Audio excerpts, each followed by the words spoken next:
In the quiet plains of Wyoming, a lone cowboy named Carter Hayes lived a life carved by dust, saddle leather, and silence.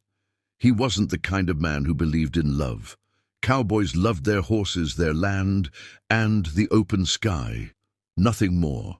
But everything changed the day Lila Monroe, a traveling photographer from New York City, arrived at his ranch to capture Western life for her magazine. Their first meeting was nothing close to romantic.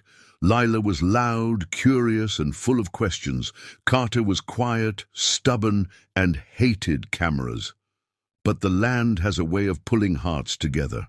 As days passed, Lila watched Carter ride across golden fields, his silhouette framed by sunsets that looked unreal.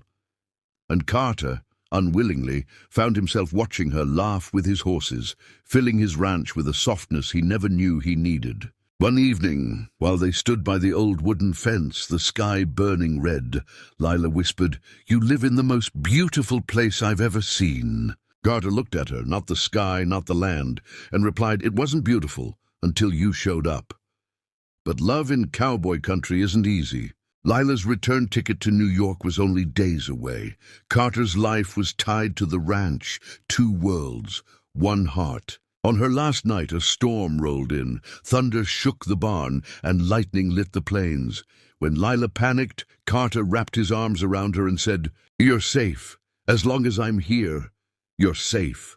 She cried into his chest, wishing the moment would never end. But morning always comes. At the station, as the train prepared to leave, Lila hesitated. Carter stood silent, hat in hand, dust on his boots, love in his eyes. Just before she stepped onto the train, he whispered, "If you choose to stay, I'll spend the rest of my life loving you." The whistle blew. Her choice decides the ending.